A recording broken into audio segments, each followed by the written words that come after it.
My Lord and my God, I firmly believe that you are here, that you see me, that you hear me.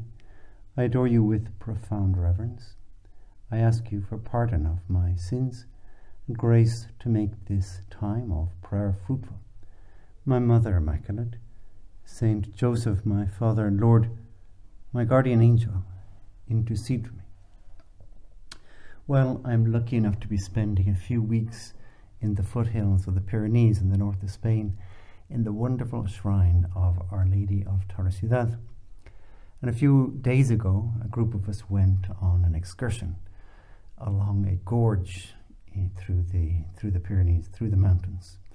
And the excursion path goes along a cliffside walk which sneaks along the side of the cliff for several kilometers. And you look down on a river and several lakes below, and towering above you are the mountains, a vertical landscape.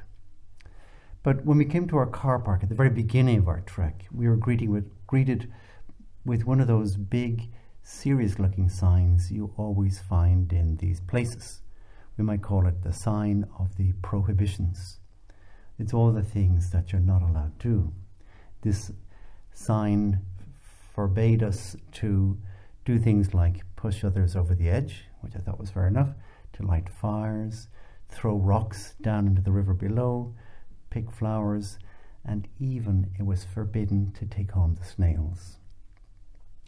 Now, I was reminded of that signpost when I came to prepare this 10 minutes with Jesus, because of the opening lines of today's Gospel, which read as follows.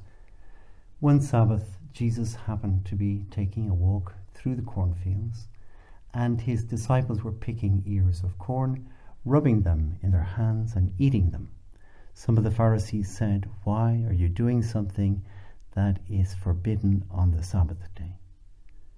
You see, the Pharisees are just like those signposts, all the prohibited things.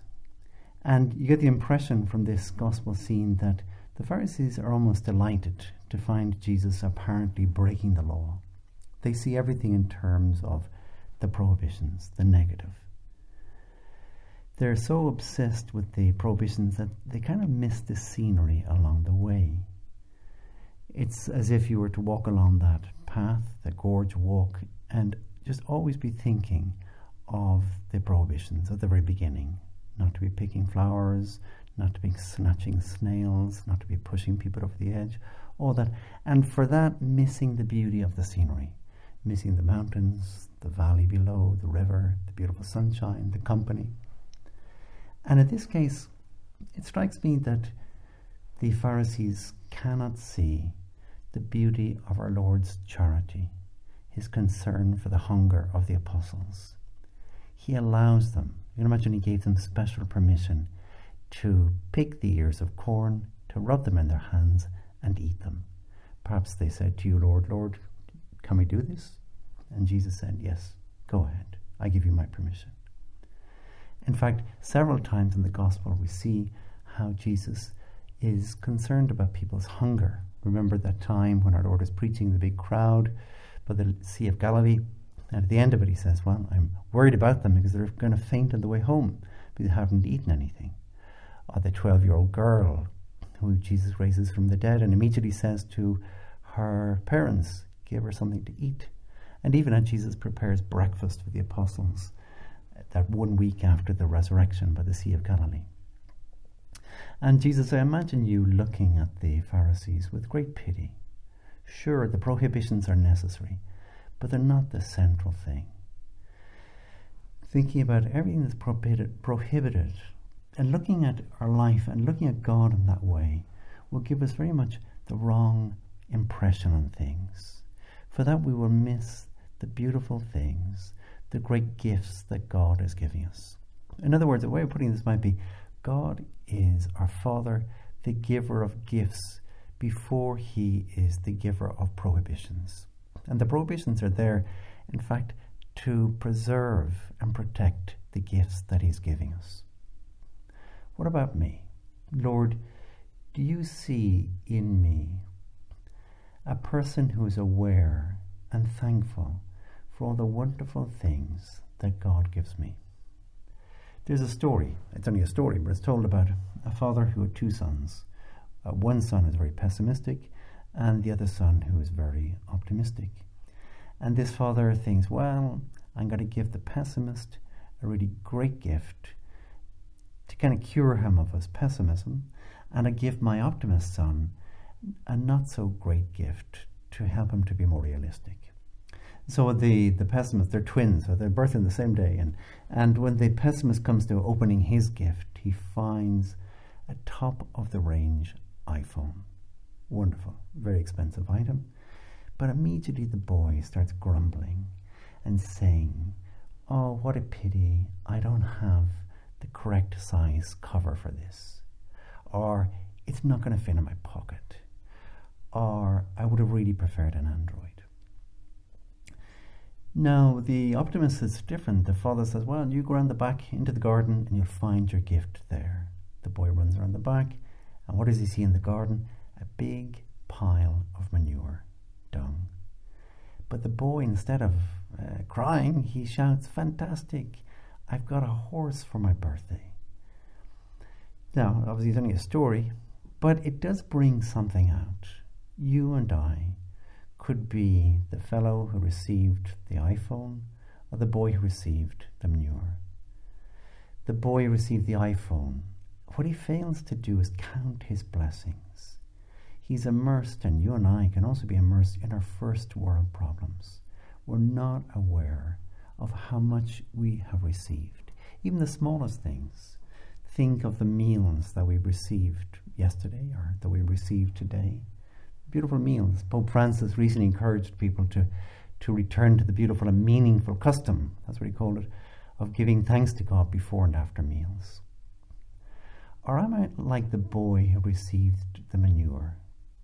That behind the apparently bad things, I see blessings in disguise. Behind the pile of manure, I see a blessing from God. I missed the bus. Wonderful. That must mean that God saw that it was better that I would miss the bus than that I would catch the bus. Somebody got the job that I was looking for. Fantastic.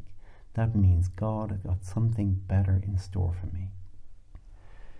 That is being very grateful. St. Josemaria has a little point in his book, The Way. It's very nice. I'm going to read it to you.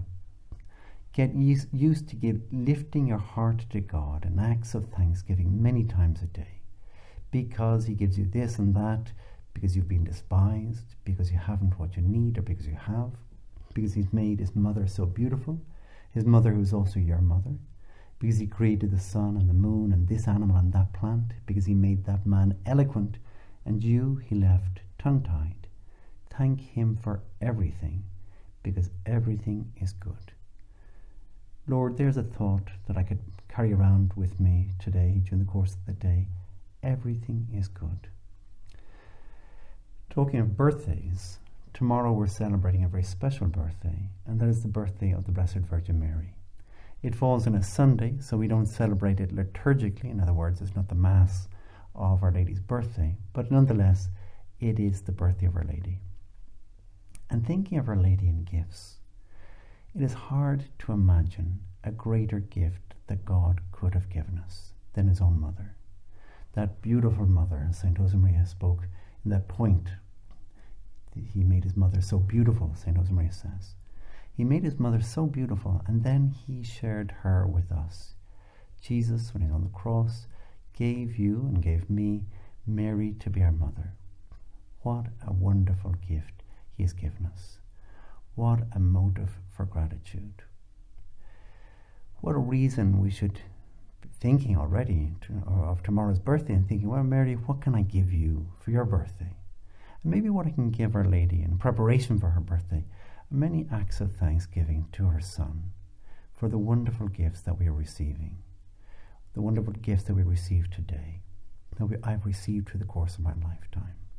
There could be a little resolution from today also, thanking our Lord for the wonderful things in preparation for her birthday. I give you thanks, my God, for the good resolutions, affections, and inspirations you have communicated to me in this meditation. I ask you for help to put them into effect. My Mother Immaculate, Saint Joseph, my Father and Lord, my guardian angel, intercede for me.